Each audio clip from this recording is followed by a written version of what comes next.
Welcome, my friends, to the show that never ends. Day 1876 in a row of the Mark and Pires show. We're here every single day at 9 a.m. and after 9 p.m. Eastern Standard. This show is sponsored by the BeatSeat, the only drum in the world for guitar players. You can pick one up at BeatSeat.rocks. The BeatSeat is also an extremely powerful sensory therapy drum. So if you know anybody with a special need, anybody with autism or with Down syndrome, anything like this, please alert them to the BeatSeat. It's going to affect real change in the lives of those with a special need this year. So head to BeatSeat.rocks and order yours. So today it's President's Day. As you can see, I got Joanne here. She's wheezing right from the top of the show. What we do here is we scroll the news in the mornings together. So if you head over to YouTube, you can see the news stories as we scroll. You could even pop on the chat in YouTube and say, hey, read that one, or don't read that one. In fact, the other day I read a story about this horrible story about slugs or something like this. It was disgusting. And it was a funny story, but it was also disgusting. Didn't realize till I was looking at the chat and they're like, no, let's move to the next story, Mark. But today we have a piece of comedy coming at you after the show. Have you guys ever herkle-durkled? Yes, you have. Everybody's herkle-durkled before, guys. That's basically when you wake up and you're just like, I don't feel like getting up. I'm gonna herkle-durkle on my bed. Well, 11 minutes of comedy gold coming at you today about the herkle-durkle. In fact, I wrote the theme song to herkle-durkle. Herkle-durkle, herkle, herkle-durkle. And you got the sing along. It's fire. Go check it out. It'll be live in my stream probably in the next couple hours. Probably about 1 o'clock we'll have that going. Helen, Gail, how are you? DM Ryan in the house. And I got some fam over here on TikTok. Sam Ray, how are you? DC and Terry, good to see you. Hope you guys will head over to the YouTube channel and watch these stories as they unfold. Speaking of, let me get to a source of news, which I don't know why I always go to Yahoo, but I think it's because they're so bad. It gives us a lot of comedy. So let's get into the Yahoo platform here and see what the heck is going on in the news today.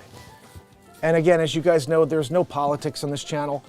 Doing our best to stay away from it. Yes, I'm a celebrity impressionist. Yes, I could do both of the guys that are running for president dead on, hilarious.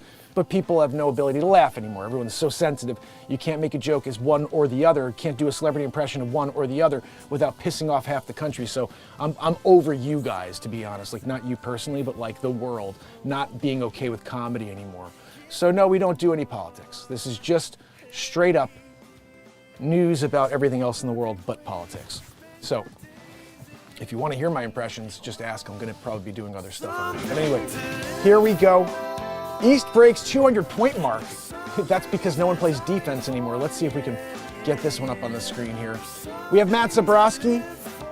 He's here every day with a woo-hoo. I'm not sure if you knew that, but now you know.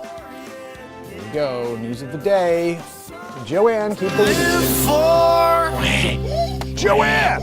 Zabrowski.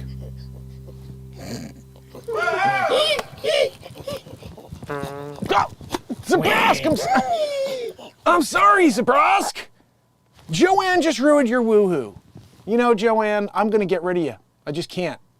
I can't. What a way to start the day, guys. You're trying to get a woohoo, and then Joanne hops all over it with her wheeze. So, Joanne, you know.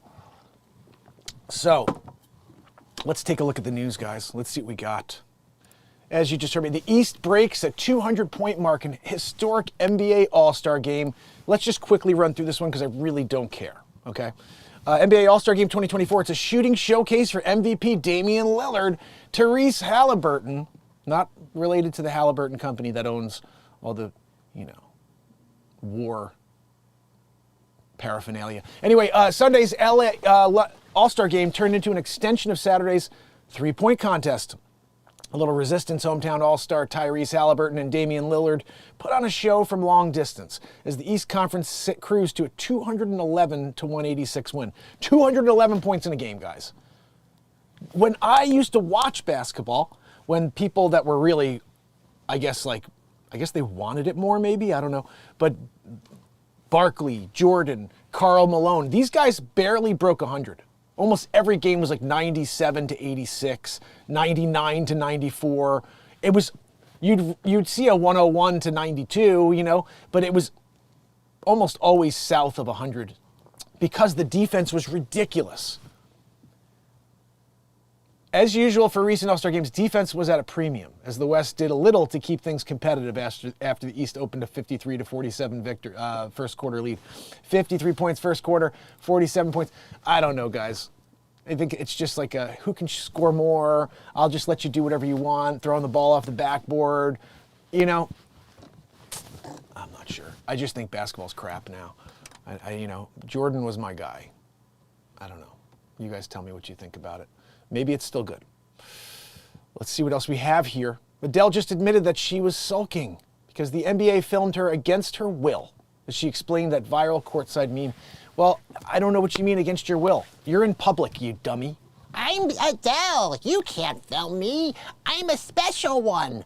I could tell you when you could film me when I go into public. You're from England. You're an idiot. In America, if you're in public, you could be filmed. That lady that's right behind you could walk around with her camera and go, ooh, look, Adele's sitting right next to me. You can't do anything about it. You're in America, in public. There is no assumption of privacy in public. You can't. So I guess that's why she's admitted she was sulking. I didn't want them to film me. I told them not to film me. I'm Adele.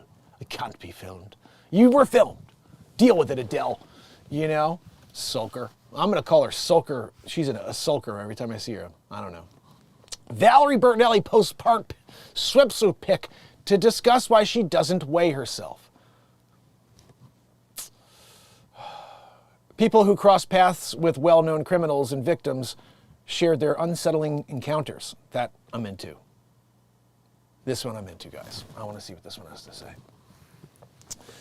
So we recently asked members of the BuzzFeed community to tell us about the time they had met or interacted with someone connected to a well-known crime.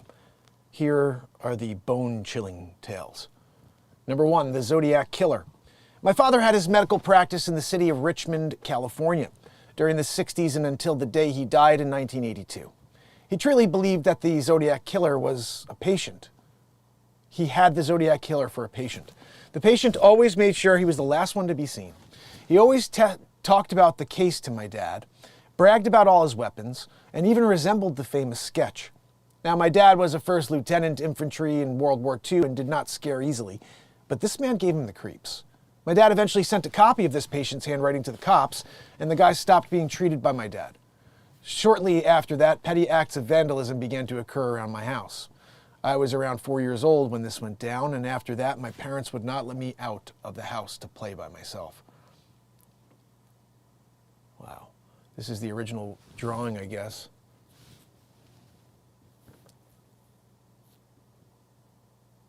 October 18th, 1969.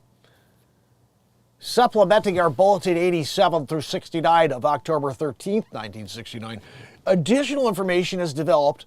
The above amended drawing of murder suspect known as Zodiac. 35 to 45 years old, approximately 5'8", heavy build, short brown hair, possibly red tint, wears glasses, armed with a 9mm automatic, available for comparison, slugs, casings, latents, and handwriting. Let's just see. What's different there? His nose, a little different. Lips are a little different. This, he looks like he's menacing. This one looks like he's taking a deuce. You know, it still looks like the same guy to me. I don't see any update. Oh, that's the guy? Hold on. That's him. That could be him. I don't know. Number 2. No, this is a different guy. Number 2, Dennis Rader. He was just, I guess, serial killer. I don't know. It doesn't have a name. He wasn't Zodiac. He didn't get a cool name. You just call him serial killer. So Dennis Rader, serial killer. Growing up, I lived next to a kid a few years younger than me. He lived with his dad. He told me that when he was a baby, his mom was found murdered while he was in the house. His dad has always been the top suspect, but they never convicted anyone of the murder. I spent years side-eyeing that man. You know, giving him the side eye. On 1 January, the famous serial killer from my state suddenly resurfaced. The most famous. And how did he do it? He mailed my neighbor's mom He mailed my neighbor's mom's driver's license to our local newspaper. That's how we found out my neighbor was innocent and his wife was murdered by Dennis Rader, aka the BTK. Oh, BTK was a pretty big killer, right? My dad is one of the detectives who caught BTK. He has been on numerous TV talk shows about the case and continues to travel the country discussing it with other law enforcement agencies. Rose West. Who knows about Rose West? She looks like a real winner right there. Rose West, serial killer. Not me.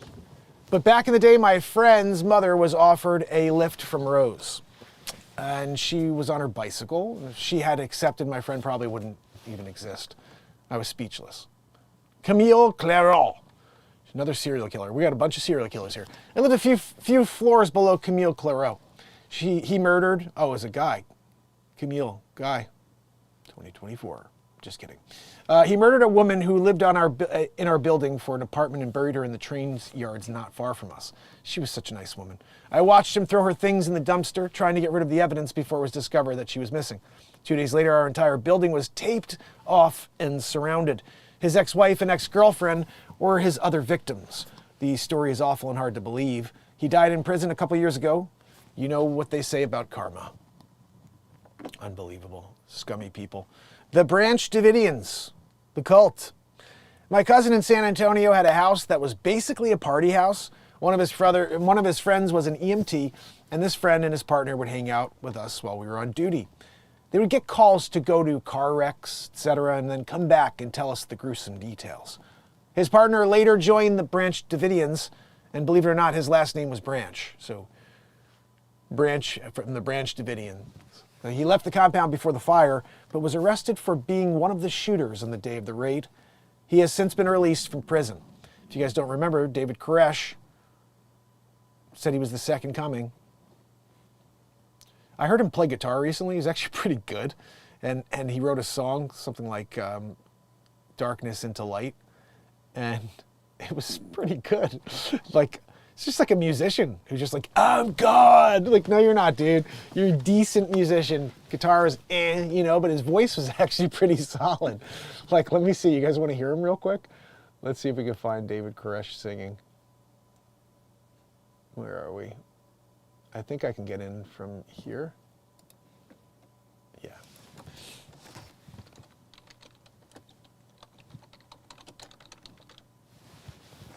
All right. Check this out. It's not terrible, like I said. A great way to package your products. And with Sticker Mule, not ordering terrible. custom poly mailers has...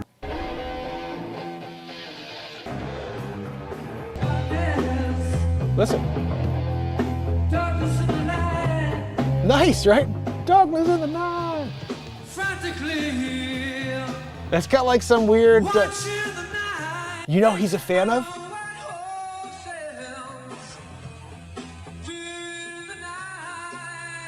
What's that English band? There's that English band that sang just like that. They have that song that goes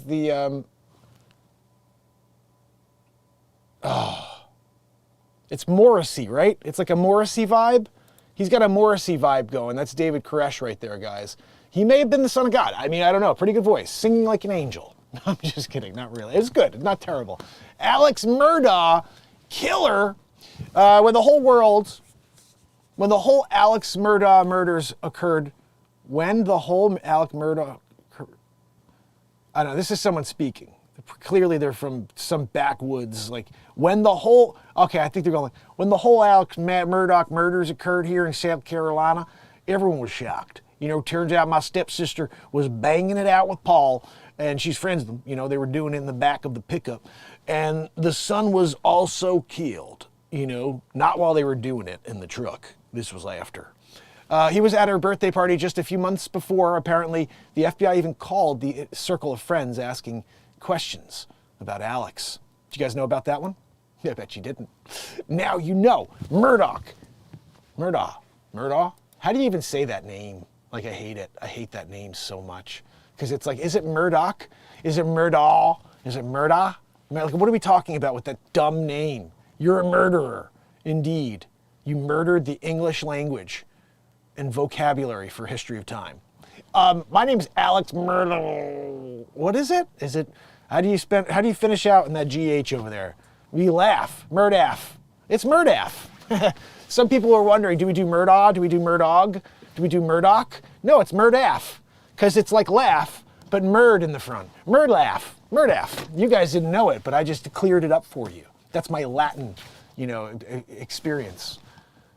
When you speak Latin fluently and you see a Murdaff on the screen and everybody's trying to figure out still, is it Murdaugh? Is it Murdoch? Murdog? Nope, it's Murdaff. Sometimes you need to have a linguistic expert show up and let you know, inform you, Guys, I'm proud and I'm happy to be that guy, to share the Murdaff with you. So anyway, Murdaff in prison still today. Killed his son, killed his wife, He's like a super rich dude. Like, how much money was Alex Murdaff worth? Let's see. Alex Murdaff. Good old Murdaff, I mean, sometimes you want to just talk to Murdaff and get a good laugh from Murdaff. And, you'll get him on the line in prison, and he's just like a bit of a jerk. Honestly, he's a bit of a jerk. Alex Murdaff was worth, as of 2023, stands at $2 million. In 2022, it was estimated at $1.8 billion. But they had like all this land, so how much? I thought it was worth more than that. That's Buster Murdaff. Guys, Buster Murdaff is the son, I think, right? How did Alex Murdaff do financially? Murdaff stole more than $12 million over a decade. What the freaking hell? This guy's a thief and a murderer? Wow, what a winner. Murdaff, Murders and Mysteries Timeline, key events in South Carolina family scandals and deaths. Waters said Tuesday that Murdaff stole more than $12 million over a decade. And then he murdered his wife and his kid, too. That was, the second part of it. But the first part, he's a thieving motherfucker, And he's in Hampton County Law. He was at the Hampton County law firm. Murdaff, sentenced to 27 years in prison for financial crimes. Where is the murder crimes? What are we talking about here, Joanne? Joanne! Can you please keep the wheeze down back there?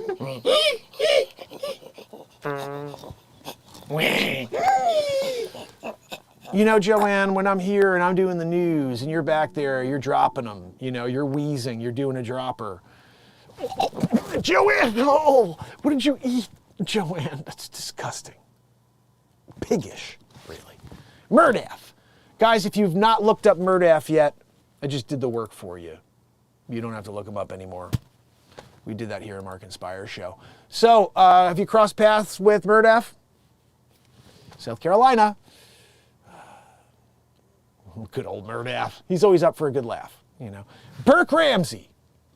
Victim John Benet Ramsey's brother. What? Burke Ramsey killed his sister? Is that what went down? I never knew that. I always thought it was like maybe the parents or some scumbag guy who was like one of the judges at, one of her beauty pageant events. Hold on a minute. Got breaking news here. Mark Inspires News. Brother of John Benet Ramsey. Murderer. Charged. Let's see. Burke Ramsey. Victim, John Benet Ramsey's brother. Wait, was he killed too? I don't know what's going on here, guys. I work at Pilates Studio, and a lot of older people come in and stay in shape because it's a low-impact form of exercise. Recently, an older man, I'll call him Eric, came in and was talking about his son. Eric ended up telling me that when his son was in college, he was best friends with the brother of John Benet Ramsey, Burke Ramsey. The son and Burke were close, so that Burke moved to the same city as his son after graduating. And Eric even helped Burke find a job. What the freaking hell does that have to do with anything? You're friends with the brother of someone that was murdered? How is that? That I don't understand. Illinois is calling. I think that's probably a spam call. We get a lot of spam calls. You guys probably do too. It's kind of ridiculous, to be honest. So, okay, this guy, his freak out story is that he was best friends with John Benet Ramsey's brother, who wasn't the murderer, and he helped him find a job. Ooh, that's a good one. Ooh, what a harrowing tale. Ted Bundy. This one's a good one. Ted Bundy in the late 70s was on a killing spree. I was a little kid playing in the same house that had played in 20 years earlier. We found out recently that my grandparents bought their house in Tacoma, Washington, from Ted's great Uncle Jack. Ted and Jack were very close. He was kind of a mentor and father figure. You know, taught him how to murder, you know. And Ted spent a lot of time at his house when he was young, sharpening the knives. Still creeped out by it, you know. My Uncle Ted. I mean, Jack. I used to call him Uncle Ted, though, because when he came, he had those eyes right there. You see him? Looks like a sane individual. Ted Bundy. So there's another story about Ted Bundy you may not have heard, but I think it's Kurt Russell was staying in the woods. I want to say this is like a story I heard. He's in the woods, bunch of friends, drinking beers, barbecuing, etc., and they're camping. And Ted Bundy breaks out of prison, and this is crazy because Kurt Russell says, I think it's Kurt Russell, that he goes back to he forgot his beer. He goes back, turn around, the beer's gone, and his food's gone. He put his food and the beer down, he walked away to go to the bathroom or something. He comes back and the food's gone. And so Ted Bundy later is recalling how he had broken out of prison, and he managed, the way he was able to survive is he stole someone's food from a close by campsite. And they realized that he would have murdered them if he ran into Kurt Russell, like face to face. So, you know, close encounters right there. Number 9, John Taylor, convicted killer. Also a heck of a wide receiver for the 49ers back in the day. Dre Day, how are you, my friend? Thank you so much for giving the love. I appreciate you. We are on YouTube. If you want to head over and be a part of the green screen event, you see this story as I scroll through it. John Taylor. He caught one up the middle from Joe Montana and Steve Young. Super Bowl. Now he's a murderer. Let's see. Mom and the girl I went to school with dated John Taylor after the 49ers. He turned out to be a killer and sex offender. You know, didn't know about that when he was wearing number 82 for the Niners. Why do I remember all these details from like 30 years ago? John Taylor, he played when I was like 12.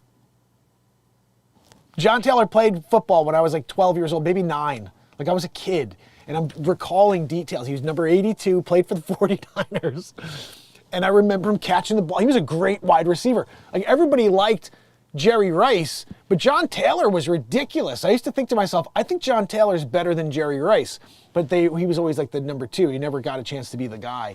But that guy was awesome. Became a murderer though, just in case you were wondering. Around the time Leanne Tiernan went missing, he attended a parents' evening with my friend's mother. I don't remember much, but my mom thought he was a creep. You know, good wide receiver though. Remember that. Luke Magnotta. You guys know about him? Convicted killer. My dance teacher went to school with Luca Magnotta, who we know from the Netflix series Don't with the Cats, hunting an internet killer. He used to think he was meant to be famous, but I don't think this is how he thought it would go down. No. Luca Magnotta is a convicted killer whose violent murder of student Juan Lin, whose body has been, Georgia. You know, I feel like everything is a spam call in 2024, you know. Yeah, see? Spam call. How you guys doing out there? Are you enjoying the news today? Hopefully you are. Let's see if we can just finish off the stories. Why do I have it? Thank you. Just can't stand it when I see like huge lines in there, you know. This is a green screen show. We need to have it clean. The green clean show. Luca Magnotta, I guess he's a murderer. You guys know about Richard Ramirez? I think they called him the Night Stalker, is that right? Yeah. Richard Ramirez. Look at the friggin' gaze on that guy.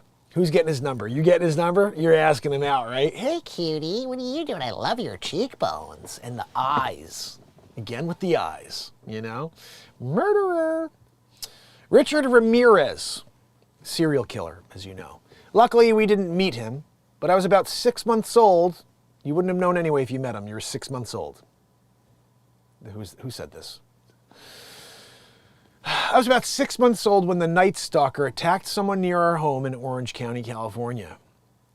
This is such a vague, like, someone near our home. So what, like, he killed how many people in total? You could find 1 million people in each section, around where he killed each person. Be like, he killed someone near my home. I was so nervous.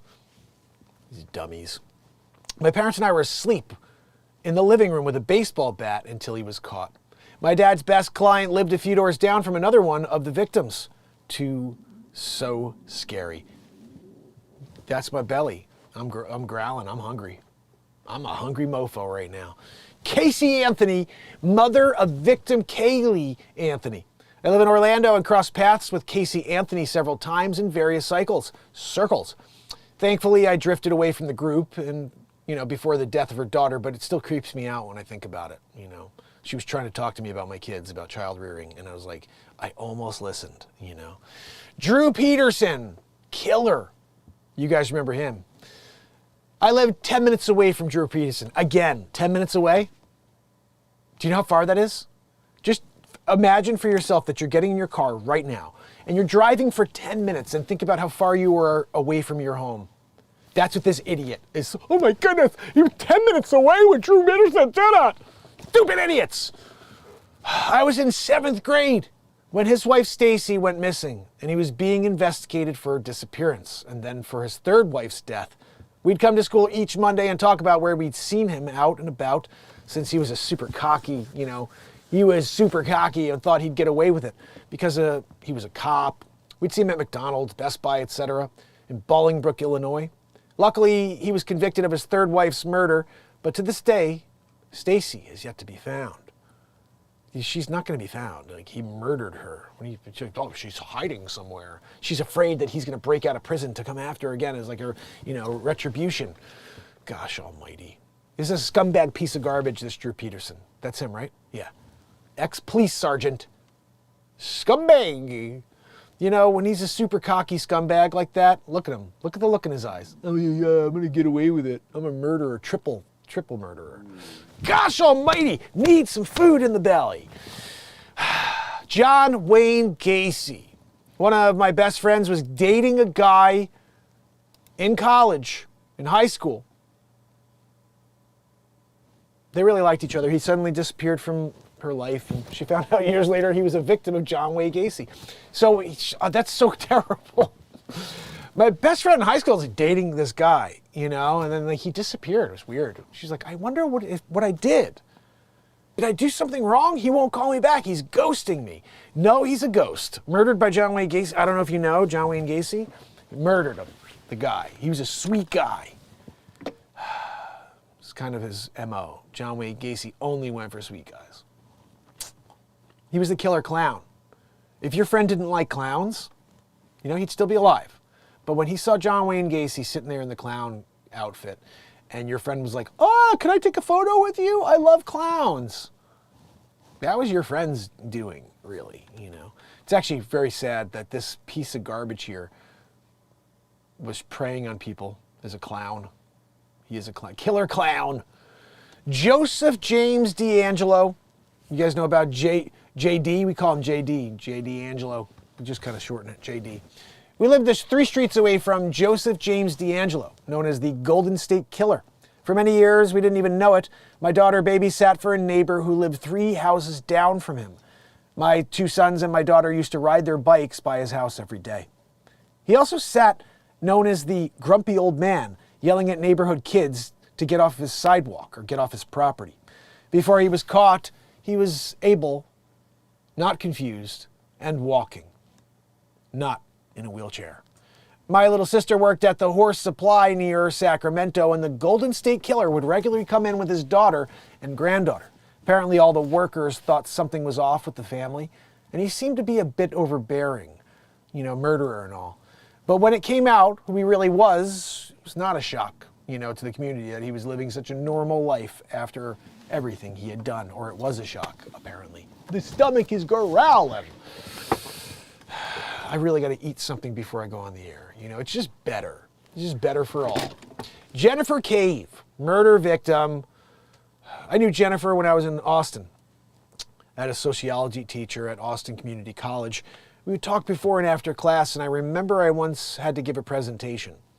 And she was sitting at her desk listening and smiling and silently encouraging me. Everyone always says those who died tragically. Everyone always says those who died tragically. She was a good person. With Jennifer, it was true. We weren't best of buds or anything, but I didn't know her too long, and from what I knew, she was truly a sweet person. Murdered by somebody. I don't even know how. Doesn't even say who murdered her. It's terrible. I think we got enough of these scumbag murderers, guys. Look at this. I'm cool with your dumb, like, is that a movie camera that you turn into a gun? Where you're just like waiting to go like, action, and you shoot, you know? What is she doing? Tell me. That looks like a movie camera or straight out of Star Wars. She's got a Star Wars gun there. That's a Star Wars gun. Trish, it's true. Trish says, I probably wouldn't read these stories, but it's fun when Mark reads them. Yeah, I try my best to make them funny for you because these people are out of their minds. There was a couple of good comedy moments there. Let me go back and see if I can remember what funny ones were so I can cut them out later. The Golden State Killer, nah. Killer Clown, Scumbag, John Wayne Gacy, maybe. Drew Peterson. This guy with the eyes. Yeah. Oh, look, I put a pentagram on my hand because I like you. That's what he does when he wants to meet people. Imagine you show up, like you're just there at the deli and you're getting a sandwich, right? You're like, excuse me, sir, can I have a chicken salad on rye? Throw a little crispy bacon on there. You turn around, Richard Ramirez is sitting there and he's just like, he's got the hand out. He's like this. He's like, do you want to hang out? And he's doing, this is his let's be friends move. That's his move. Some people have like a move, you know, when they make the move. This is Ramirez's move. And he does one of these with the eyes, the cat eyes, and then he pushes up the cheekbones a little more. You know, he's bringing them in. You guys think that he went and he like stole these people off the street and he attacked them? No, he went like this. And they were like, can we hang out with you? We love your pentagram hand. You know? I know you were into it. You were like, I think I want to hang out with Richard Ramirez and his pentagram hand. Oh, goodness, you know. Look at me. What a scumbag, you know? He was doing it. He burned that one in. He wanted to make sure he always had it ready to make friends. Hey, what's up, buddy? Oh, you want to be friends? I'm down. No, I'm down. I'll come and hang out with you. Could you do a pentagram thing on my hand too? Like, what do I do? Do you have like a brander? Like we could brand it into my hand, or do you have to knife it? Like, what are we doing here? Because I want to do the same thing. I want to be just like you. I was thinking about it. I'm like, how do I make friends? I am a guy who doesn't have a social ability to interact and create conversation. So what do I need to, what's that? Oh, you want me to just put a pentagram on my hand and go like this whenever I meet people? And then when they see the pentagram, they know that means like we have a bond, a blood bond. What? We have to blood oath it? Oh. Ramirez says you got to also, once you become friends, you blood oath it. You put a cut into one of the lines of the pentagram on your hand, and then you do like a high five, you know? Growling stomach. I'm starving, Ramirez. You know, you're there killing. Pentagram in it. I'm hungry. Gosh almighty, you know? That's the problem with this guy and his stupid pentagram. There was the John Taylor one. That was the one I liked. Just because, you know, he's... Oh, and then Murdaff. Guys, you remember when Murdaff did it? Hold on, I have to quickly... we have a showing requested. Go ahead and do it. Go ahead and do it, Julia. I gave Julia the okay to go and show the property, but I'm going to be there for it. You know? Guys, by the way, been doing the vertical lives, David Koresh style, by the way. Remember this. Gosh almighty. But I've been doing the vertical lives. This lady here, gosh, I think she starred, this is the murderer from The Sting. If you ever saw The Sting before, Robert Redford, and you're watching it, right? You know, this lady comes with the gun trying to shoot Robert Redford at the end. The gangster comes out and pops her one, you know? And then he's able to take down Doyle Lonigan. You guys, you should watch that movie. It's a ridiculously awesome movie. Lonigan, everybody wants to. hang out with Lon again with those stupid shoulders he's got. Hi, God, you know? Oh, goodness. She's a heck of a murderer. In the movie as well, until she gets murdered back. Anyway, that's what we have for this. People who cross paths with murderers and lived to talk about it. I don't know if there's anything funny there. We'll see. We'll maybe cut it out for you. Let's see, anything else here? Dear Abby, I was ghosted by a man who asked me to move in with him. I'm furious after finding out the reason why.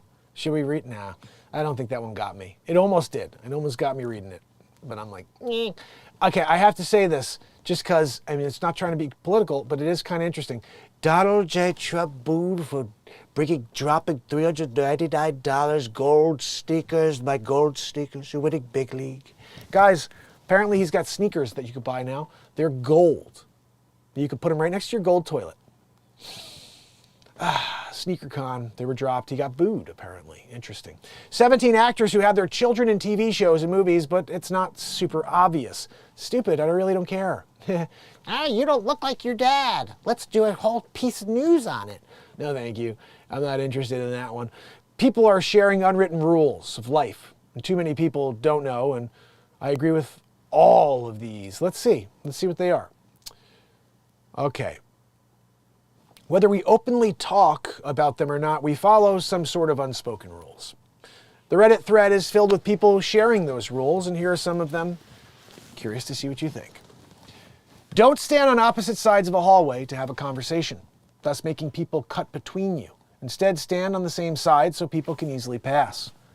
I didn't even think about that one. How often am I sitting in the hallway talking to people? You know, I'll stand on this wall. You stand on that wall. when your roommate, partner, or spouse, or just child got home and is still taking off their shoes, putting their keys away, etc., do not greet them with a to-do request or some sort of reminder. It's a universally shitty feeling to be greeted by that.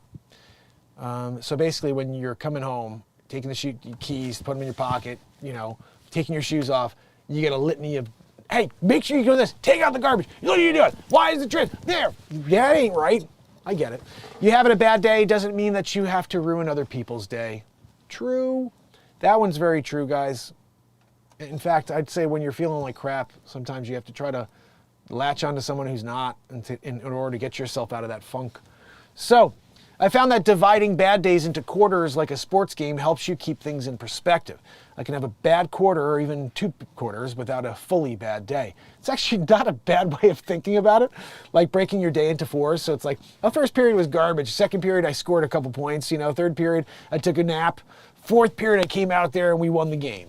You know, kind of a cool idea. Because it is a roller coaster. You could consider the 4 quarters as an up and down, you know, and that's accurate. Be mindful on sidewalks and don't walk 2 or more abreast, making it difficult for faster walkers to pace. I think that's saying don't push. If you're walking with someone, don't push them. I don't know. If you open something, close it. Toilet, your mouth, your hiney butt. Let people get off the elevator, bus, whatever, before you shove your way on. That's a universal. You know, come on, get the fuck off. I gotta go. I'm on my way up. You're on your way out. Get the fuck out so I can get on and go. You know, that's a typical one. You guys, we all do that one, right? I want to say hi to everybody in the chat. Hope you're doing well. I'll be over in a split second to run through and say hello to each and every one of you. I'm just going to get through the rest of these real quick because I think they're interesting. Most of our learning comes through painful mistakes, making painful mistakes. This is so true. I mean, we talk about this a lot on the show, that in order to succeed at anything in life, you have to be willing to fail over and over until you're successful. It's not like, oh, I'll fail 5 times and then I'll be successful, or I'll fail 6 times, then I'll be successful, or 1 time and be successful. You fail every time until you're successful. But that is success. Success is driving through the failure and realizing you're better than the failure and that you still have an opportunity that has not been, you know, connected with yet. And today is a whole new day. And so it's really, everything's about perspective and understanding yesterday's failures just prepare you for success today. So keep that in mind. Learning to read the room is one of the most important and probably underrated social skills to have in your locker. if you're leading a conversation and the other people start to look away, act slightly distracted, or interject with some different topics, take a hint and change the subject. Not everyone is as interested as you are in favorite topics. It doesn't mean you're boring necessarily, but this isn't the right audience for whatever you're talking about right now. Now, I'm consistently blown away by the number of grown adults, even in their 30s and 40s, who haven't learned this yet and just yammer on, obviously. Number 10, secure your own oxygen mask before helping others. Seriously, y'all, take this bit of advice and carry it wherever you go. You can be the most empathetic, careful, caring, and helpful person, but even if that's your one goal, by neglecting yourself, you won't be the best you can be for others. Sort out the mess in your own life, don't carry loads you can't, and everything else will be so much simpler. That was You Naturage. Number 11, wipe down the damn sink when you're done. How annoying is it when you go up to a sink to brush teeth, to do whatever, and your whole, like this nether region is all wet now because someone didn't wipe down the sink afterwards. I like that one, Funky Bacon Burger. That's a good one, number 11. Number 11 should have been number 1. Wipe down the freaking sink. I got water all over my nether region now. It's like, and then you have to wait for that to dry. Like, I'm doing one of these to dry it off and wiping down my belly. What happened there, buddy? What happened here? Did you pee all over your shirt from up? Well, you had like a thing? You woke up with whatever. You know what I'm saying. Guys, wipe down the freaking sink, okay?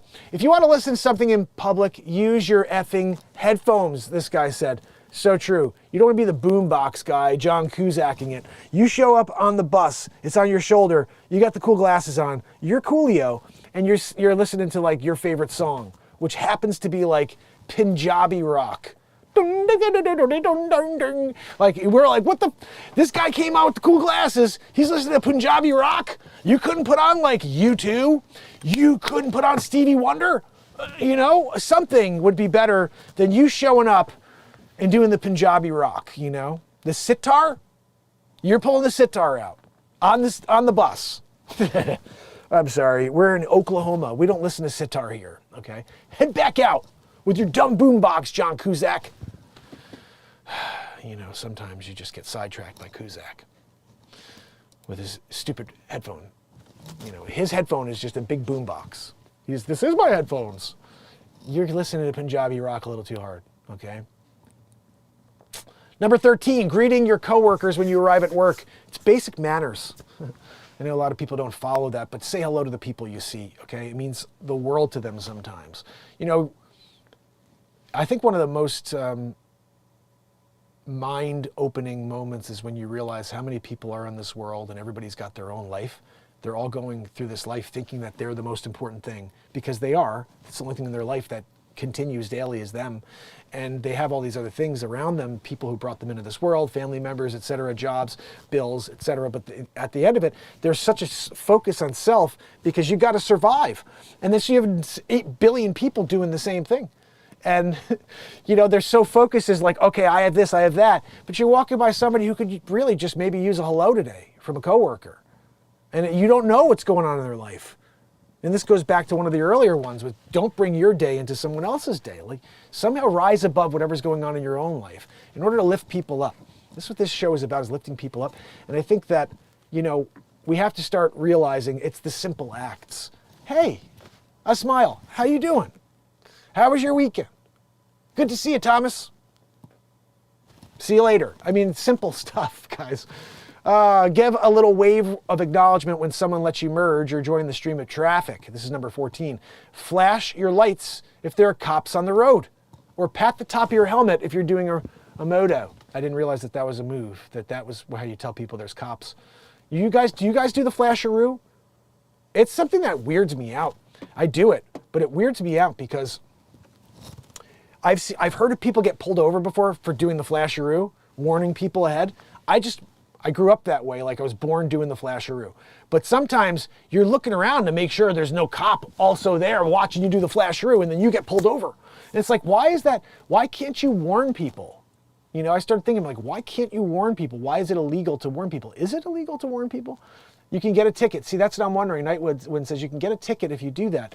What is the infraction That's what I want to know. Let's look that up real quick. What is the infraction for flashing? Maybe it's impeding an investigation or something like that. You know, they come up with all kinds of crap.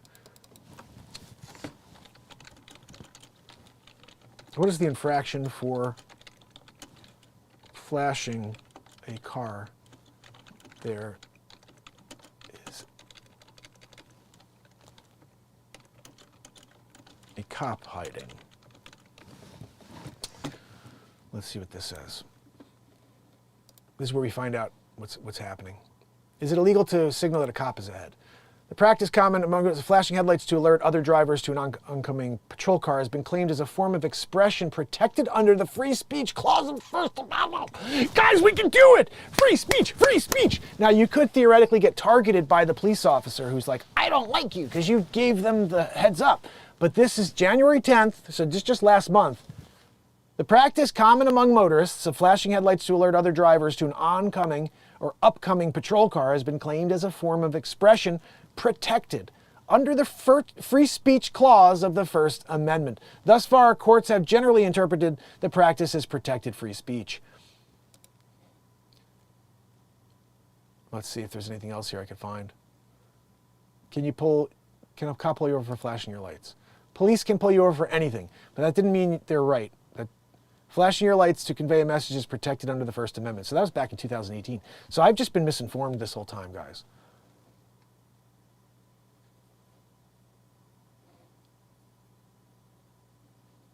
I guess we're good.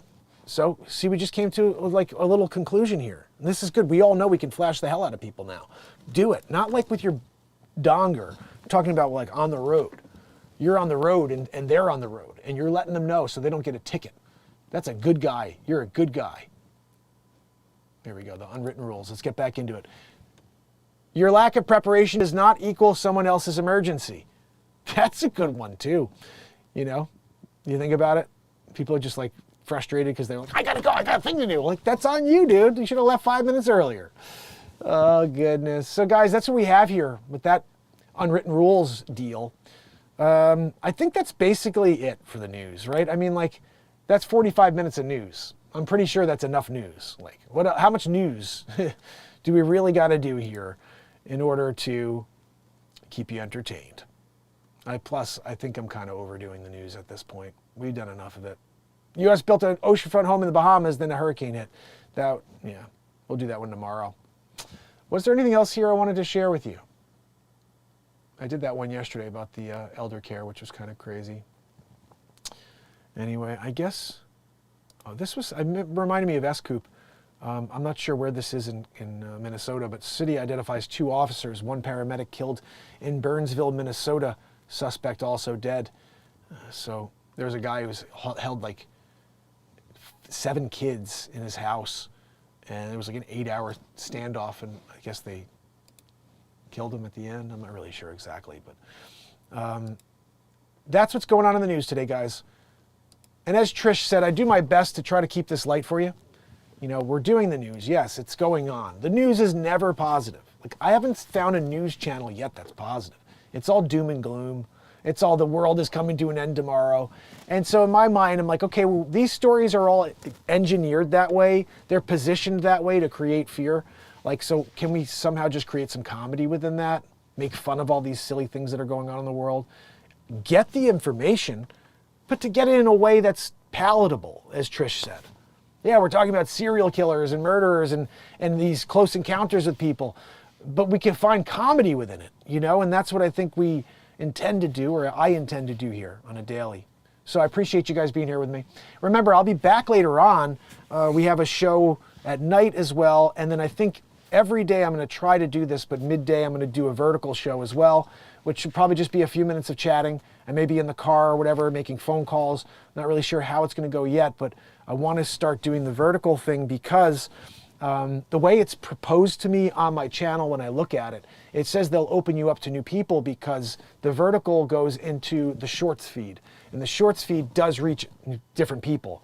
So I'm going to try to take advantage of that and see if we can pick up some new family members to join us while we're here on a daily and talk about different things. I may do different things. Like, I was thinking about doing a whole thing of how many impressions can I do?